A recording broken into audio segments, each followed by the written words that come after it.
Hello, Hands-On Museum. Doc students here from ETSU. My name's Jennifer. I am an early childhood teacher, got a bachelor's and master's in early childhood and experience in working in quite a few different classrooms.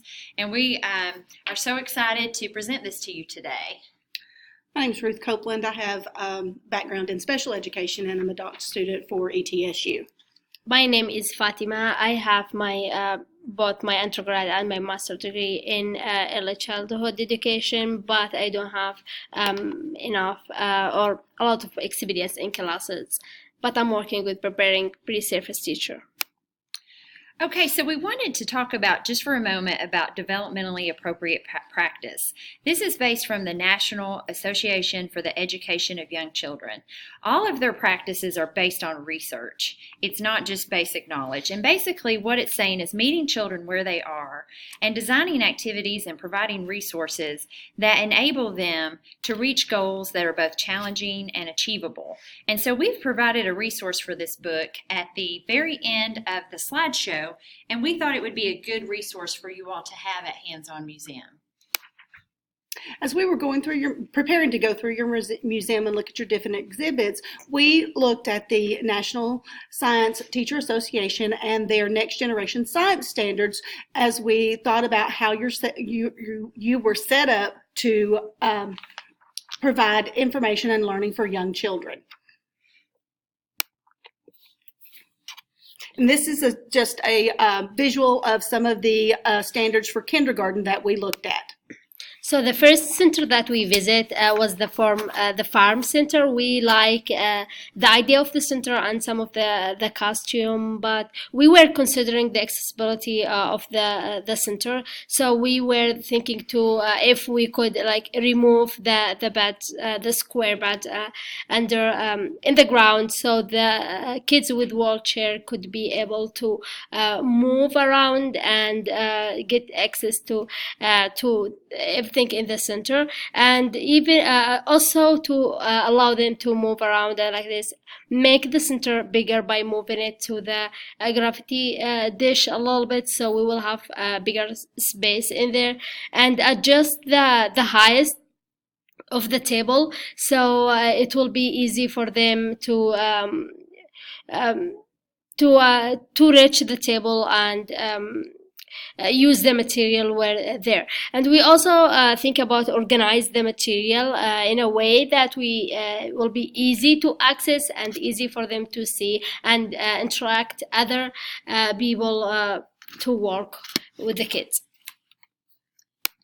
It was really cool to watch parents and children interacting in the farm center. We did think that if you increase the space, it would allow for areas to be sectioned off and to be organized well. You could provide containers that maybe are clear so parents and children can actually see what materials are available if you chose to add more. And to try to keep materials at eye level and within easy reach for young children in case mom or dad's not in there playing with them. We also thought about at the checkout desk, you could have some additional plastic totes with different things in them for sensory bands. You put dried corn in them and different farm type toys and stuff for kids to play with. We also thought about a tote that had a variety of animal fur, and you could have pictures of animals for kids to match up and to sort those things. Some seasonal produce and other materials for them to explore and to engage with. And here we have some suggestions that could be provided for the teacher or the parents to interact with the kids outside the center or after they leave the center, or so that we could give them like a different activity or inside the center also to classify the material, provide more material about farm material or fruits and something like that, so the kids will be able to classify them and add more literacy and book that talk about farm and topic around that, and other book that could be integrate the math, so they could they could talk about the shape, measurement, and pattern all around the farm topic, so they could get use from the center or have this conversation on the center. Okay, just a few pre and post activities for the farm center. We thought maybe you could suggest that they watch some videos about farms, maybe read some books. And for post activities, they could make a farm story as a class. If it was a teacher looking for ideas, you could have seeds available for the children to take home to further that learning experience at home. You could have ideas available for parents and teachers to take home for how to make a sensory box at home, or even better, you could visit an actual farm. After the farm center, we went to the gravity dish, and just walking up to the gravity dish, it was not very visually appealing. We thought maybe you could do some painted or something to make it more visual appealing.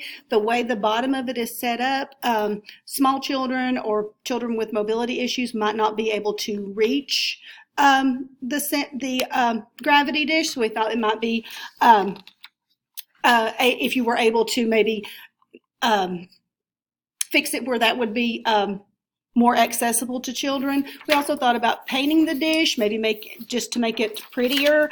We all thought about adding materials, all different types of balls, weighted balls, textured, light up balls, and then other things too that they could play with with the gravity dish: coins, bells, rocks, books related to weight and gravity and speed. Add washable color station so that children can dip the balls in it and then follow the pattern that they make as they roll through. And then we could have paper or dry erase markers there so that children could draw the patterns that the materials made. And then some different questions that for parents to ask so that they could engage with the child and maybe extend the learning there. What happened when you put a heavy ball in? Did you notice the difference between the heavy and the light balls?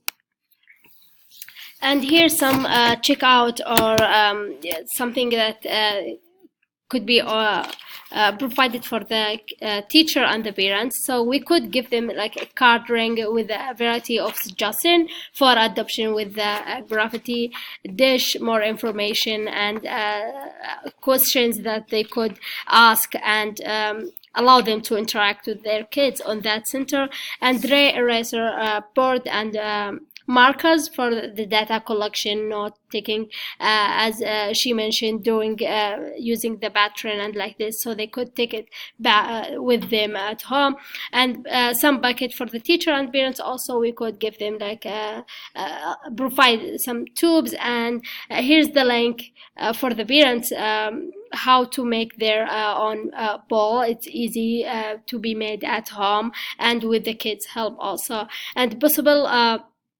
And here many vortex for purchase parents. It's inexpensive, so they could use buy it and use at home for the kids to explore more and extend what they start in the center. Okay, so last for the gravity dish, we have pre and post activities. You had such an amazing block room, so we thought it might be cool for them to go there before and after exploring with the gravity dish, just to try to practice building structures that they could roll different types of balls on. They could, if you had dry erase boards or even paper and pencil, they could make notes of what's happening and record their findings. And we also added a link for how to make a tornado, which would be really cool for teachers and parents to do at home with their children. The last area we went to was the slap organ, and the setup of the slap organ was a little intimidating. It's very large. Small children might have trouble getting to it. We also noticed that there was only one item there for kids to use the slap organ with, and unless you were pretty big and strong, it would be hard for you to get the noise or the sound from the slap organ. So we thought about maybe adding some additional materials there that maybe smaller children would be more successful with, and just maybe hanging them nearby, and then also having a ring with a variety of songs printed on laminated paper so that kids could try to play different songs, and maybe having some whiteboards or some magnetic boards there where kids could maybe practice writing their own song to try to play on the organ. We thought about adding some books about music and about writing music, and just some small, either some stools there or some small items for the children to be able to have more of an experience with the organ. Mhm. Yes, for the checkout or change at the out desk, the kids, we could provide some material and paper and like this for the parents to use, because we believe in that center the kids will have like amazing time creating their own song or doing their own song, so they will be able to write it so they could review when they go back home. And also here some information about making an instrument, and the way, here's some link for the teacher and parents to be able to create their own instrument with the kids' help. Okay, and pre and post activities for the slap organ, we thought you could look for pictures of different types of pipe organs, listen to a variety of different instrumental pieces. You can find a lot of those online now with easy access. And for post activities, they could build their own pipe organ with some PVC pipe, which is relatively cheap at Lowe's and Home Depot. You could practice with different types of musical instruments, and even with young children, there's so many options for making your own instruments at home or in the classroom.